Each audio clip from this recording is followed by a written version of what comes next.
Ada beberapa merek lain, kenapa saya memilih ini, karena ini bisa AC dan DC. AC ya untuk ngecek-ngecek listrik PLN, DC kita bisa mengecek ampere meter yang ada di mobil. Jadi saya nanti mau nyoba mengecek berapa sih alternator nih keluarannya.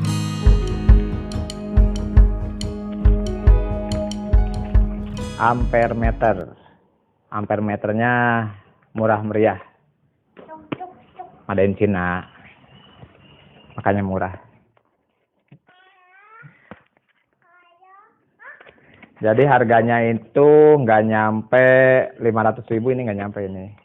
Di isinya seperti ini, ada box, ada buku manual. Oke, simpan dulu. Kita lihat dulu dalamnya ya. Kita buka dulu dalamnya. Baterai juga udah include, dikasih nih 2 nih dari tokonya.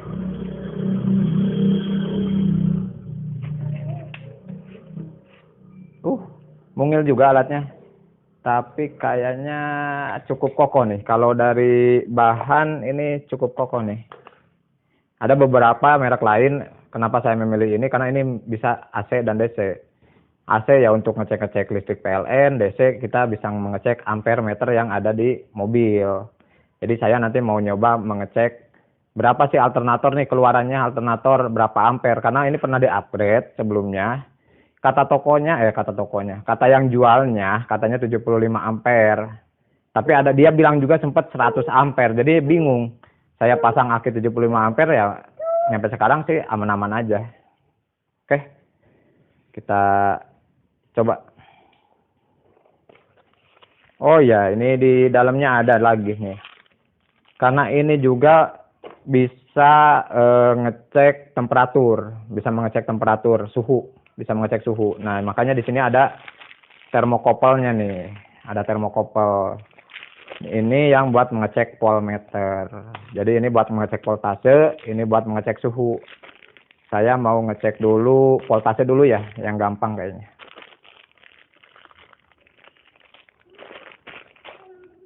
Alatnya kita hidupkan. Aduh, harus pakai obeng nih. Saya nyari obeng dulu. Oke, ini udah nemu obengnya nih. Saya buka posisi baterai. Nah, ini posisi baterainya ya. Kita buka baterainya nih, udah dikasih, tapi ya mereknya Super Long Life. Orang Sunda gitu kali ya. Long life katanya. Di sininya nih, mudah-mudahan memang long life ini umurnya. Kita pasang. Oke, plus ketemu minus, plus minus nomor salah. Oke, sudah terpasang. Kita tutup.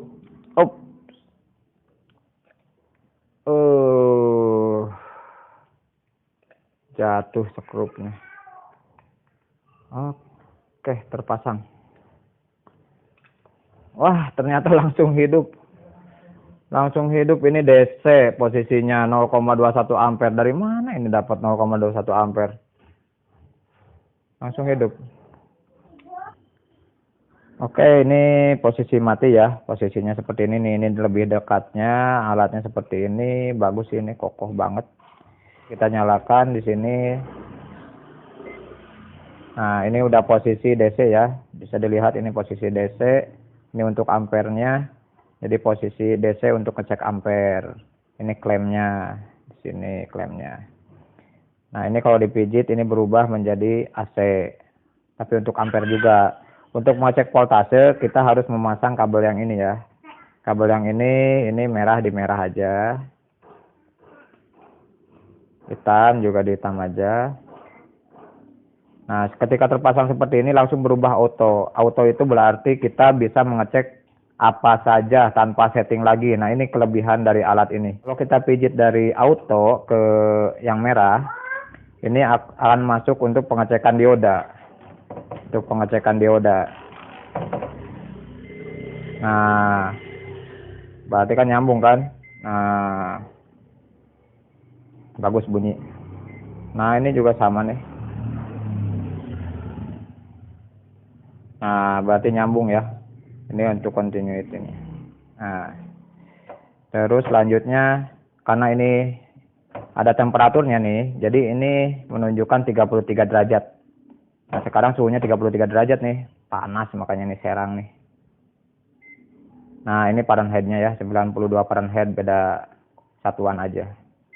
Oke, kita coba cek voltmeter yang ada di aki mobil saya dulu aja. Nah, ini kita cek ya posisi voltase yang ada di aki berapa nih. Kita dengan mode auto ya. Jadi cukup ditempelkan saja ke aki yang satu ke negatif, yang satu ke positif. Nah, aki saya itu ada di 13,35 volt. Gede banget kan? DC 13,35 volt. Jadi akinya masih sehat ya. Itulah fungsinya punya voltmeter. Saya juga pasang ya di dashboard nih, seperti ini nih. Nah, ini di dashboard saya pasang sebelah kanan. Itu juga fungsinya sama buat mendeteksi kalau akinya soak. Gitu. Biar nggak soak akinya. Oke, kita coba cek ke voltmeter rumah ya. Berapa volt nih di rumah nih.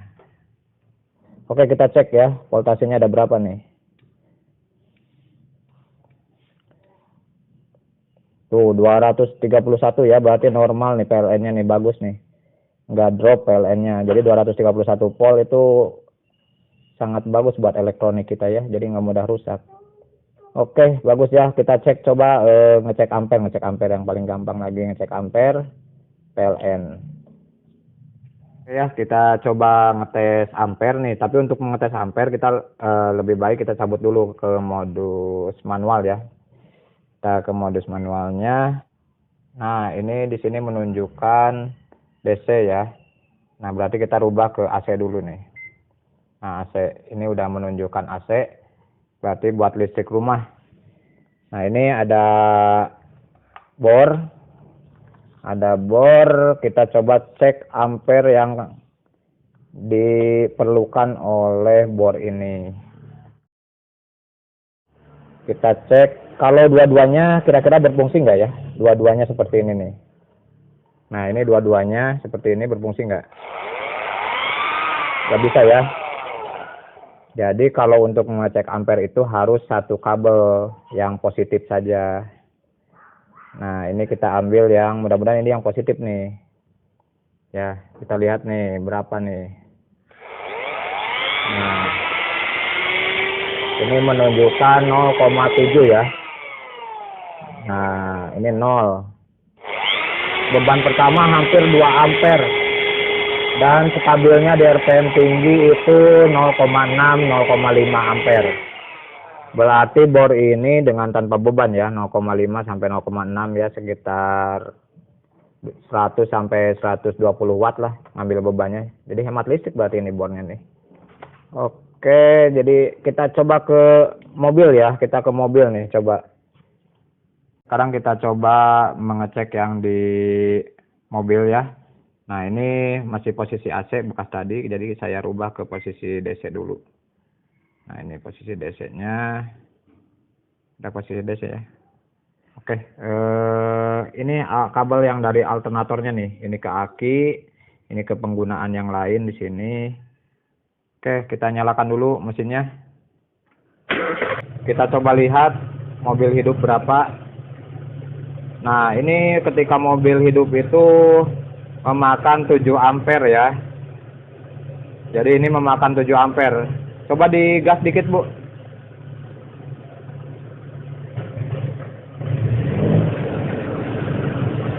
Sama ya, ini 5,7 ampere. Coba dinyalakan lampu. Nah, ketika dinyalakan lampu ada berubah nih. Coba AC. Kita coba nyalakan AC.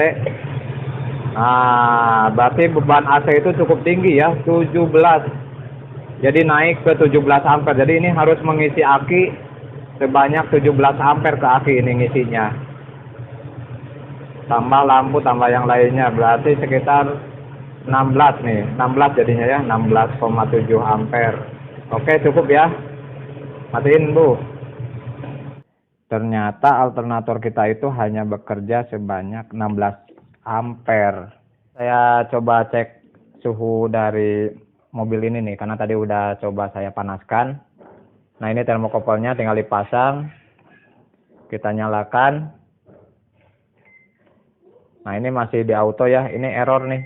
Jadi kita rubah ke posisi temperatur nih. Kelihatan? Nah, ini posisi temperatur ya. Sekarang posisi suhu ruangan seperti tadi sih, 32, 33 ya. Suhu ruangan Serang ini nih. Lumayan panas. Nah, ini saya tempelkan di sini di kepala termostat. Suhunya menunjukkan 66 derajat. Jadi alatnya berfungsi ya. Karena mobilnya sudah berhenti, mungkin udah menguap panasnya. Jadi nggak tercapai di 70 atau 83 derajatnya. Jadi sangat puas lah dengan harga yang di bawah 500 ribuan ya. Jadi nggak nyesel sih beli harga segitu, tapi fungsinya lengkap. Terima kasih banyak yang sudah nonton sampai selesai. Yang suka dengan video ini silahkan di like dan di share ke teman-teman yang membutuhkan. Dan di subscribe untuk mengetahui atau mendapat notifikasi info-info berikutnya. Oke, bye-bye.